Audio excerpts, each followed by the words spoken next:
ನಮ್ಮ ಘನ ಸರ್ಕಾರ ಜಾರಿ ಬಂದಂತಹ ಸಂದರ್ಭದಿಂದ ಏನು ಪಂಚ ಗ್ಯಾರಂಟಿ ಯೋಜನೆಗಳ ಬಗ್ಗೆ ಜನರಿಗೆ ಆಶ್ವಾಸನೆ ಅದರಂತೆ ಗೃಹಲಕ್ಷ್ಮಿ ಯೋಜನೆಯನ್ನ ಜಾರಿ ಮಾಡಿ 3 ವರ್ಷದಲ್ಲಿ ಆಗಿರತಕ್ಕಂತಹ ಗೃಹಲಕ್ಷ್ಮಿ ಫಲಾನುಭವಿಗಳಿಗೆ ಯಾರ್ಯಾರಿಗೆ ಈ ಸೌಲಭ್ಯ ದೊರಕಿದೆಯೋ ಮತ್ತು ಇತರರಿಗೆ ಎಲ್ರಿಗೂ ಸಹ ತಿಳಿಸೋದಕ್ಕಾಗಿ 3 ವರ್ಷ ತಿಳಿಸೋದಕ್ಕಾಗಿ ಗಿಡ ನೆಡೋದ್ರ ಮುಖಾಂತರವಾಗಿ ಈ ಸಂಭ್ರಮ ಆಚರಣೆ ಮಾಡ್ತಾ ಇದ್ರಿ. ಹಾಗೂ ಗೃಹಲಕ್ಷ್ಮಿ ಯೋಜನೆಯಲ್ಲಿ ಯಾವುದೇ ಒಬ್ಬ ಫಲಾನುಭವಿಗೆ ಈ ಅರ್ಹತೆ ಅಥವಾ ಸೌಲಭ್ಯ ದೊರೆಯದೇ ಇದ್ದಲ್ಲಿ ಸಂಬಂಧಪಟ್ಟಂತ ಮಹಿಳಾ ಮತ್ತು ಮಕ್ಕಳ ಕಲ್ಯಾಣ ಇಲಾಖಾ ಯೋಜನೆಯ ಅಧಿಕಾರಿಗಳಿಗೆ ತಿಳಿಸಿದಂತ ಸಂದರ್ಭದಲ್ಲಿ ಅಲ್ಲೇನಾದ್ರೂ ವ್ಯತ್ಯಾಸ ಉಂಟಾಗಿದ್ರೆ ಆ ವ್ಯತ್ಯಾಸಗಳನ್ನು ಸರಿಪಡಿಸಿ ಎಲ್ಲಾ ಫಲಾನುಭವಿಗಳು ಅರ್ಹ ಫಲಾನುಭವಿಗಳಿಗೂ ಸಹ ಈ ಯೋಜನೆಯ ಸೌಲಭ್ಯ ದೊರೆಯುವಂತೆ ಯಶಸ್ವಿಯಾಗಿ ನಾವು ಈ ಕಾರ್ಯವನ್ನು ಅನುಷ್ಠಾನ ಮಾಡ್ತಾ ಇದ್ದೀವಿ. ಹಾಗಾಗಿ ಈಗ ಏನು 3 ವರ್ಷ ತುಂಬಿದೆಯೋ ಆ 3 ವರ್ಷವನ್ನು ಪ್ರತಿಯೊಬ್ಬರಿಗೂ ಸಹ ತಿಳಿಸೋದಕ್ಕಾಗಿ ಈ ಗೃಹಲಕ್ಷ್ಮಿ ಯೋಜನೆಯ ಬಗ್ಗೆ ಒಂದು ಸಣ್ಣ ಗಿಡ ನೆಟ್ಟು ಅದನ್ನ ಎಲ್ರಿಗೂ ಪ್ರಚಾರ ಮಾಡುವಂತ ಒಂದು ಕಾರ್ಯಕ್ರಮ ಈ ದಿನ ಅನುಷ್ಠಾನ ಮಾಡ್ತೀವಿ. Thank you. ನಮಸ್ಕಾರ. ಏನು ಕರ್ನಾಟಕ ಸರ್ಕಾರದ ಪಂಚ ಗ್ಯಾರಂಟಿ ಯೋಜನೆಗಳ ಅನುಷ್ಠಾನ ಸಮಿತಿಯಿಂದ ಇವತ್ತೇನು ಗಿಡ ನೆಡುವ ಕಾರ್ಯಕ್ರಮ ಉದ್ದೇಶ ಏನಂದ್ರೆ, ನಮ್ಮ ಪಂಚ ಗ್ಯಾರಂಟಿಗಳಲ್ಲಿ ಬಹುಮುಖ್ಯವಾದ ಗೃಹಲಕ್ಷ್ಮಿ ಯೋಜನೆಯ ಗ್ಯಾರಂಟಿ ತಂದು 3 ವರ್ಷ ಆಗಿರುತ್ತೆ. ಆ 3 ವರ್ಷದ ಒಂದು ಸೆಲೆಬ್ರೇಷನ್ಗಾಗಿ ಇವತ್ತು ಗಿಡ ನೆಡುವ ಮೂಲಕ ಅದನ್ನ ಆಚರಿಸ್ತಾ ಇದ್ದೀವಿ. ಸರ್ಕಾರ ಈ 3 ವರ್ಷನ ಸೆಲೆಬ್ರೇಟ್ ಮಾಡಿ ಅಂತೇಳಿ ಆದೇಶ ಕೂಡ ಹೊರಡಿಸಿರುತ್ತೆ.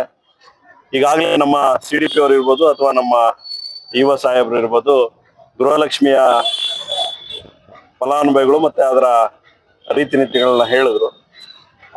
ನಾವು ಎಲ್ಲೇ ಯಾವುದೇ ಪಂಚಾಯತಿಗೆ ಹೋದಾಗ ಅಥವಾ ಯಾವುದೇ ಹಳ್ಳಿಗೆ ಹೋದಾಗ ಬೆನಿಫಿಷರೀಸ್ ನ ಮಾತಾಡಿದಾಗ ಅವರು ತುಂಬಾ ಸಂತೋಷದಿಂದ ಏನು ಈ ಗೃಹಲಕ್ಷ್ಮಿ ಯೋಜನೆ ನಮ್ಗೆ ಬರ್ತಾ ಇದೆ, ಎಲ್ಲೂ ತೊಂದರೆ ಇಲ್ಲ ಅನ್ನೋ ನಿಟ್ಟಿನಲ್ಲಿ ಬಹಳಷ್ಟು ಶ್ಲಾಘನೆ ಮತ್ತು ಸರ್ಕಾರನ ಹೊಗಳೋ ನಿಟ್ಟಿನಲ್ಲಿ ಇರ್ತಾರೆ.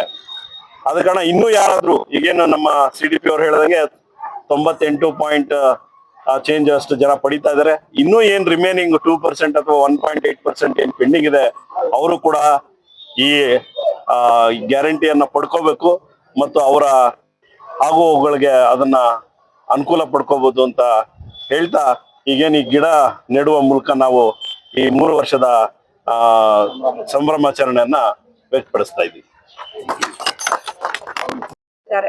ಈ ಒಂದು ಗೃಹಲಕ್ಷ್ಮಿ ಯೋಜನೆ 3 ವರ್ಷ ಈ ಯೋಜನೆ ಪ್ರಾರಂಭ ಆಗಿ 3 ವರ್ಷ ಆಗಿದೆ. ಅದರ ಒಂದು ಸಂಭ್ರಮಾಚರಣೆಯನ್ನು ನಾವಿಲ್ಲಿ ಅಧ್ಯಕ್ಷತೆಯಲ್ಲಿ ಆಚರಣೆ ಮಾಡ್ತಾ ಇದ್ದೇವೆ.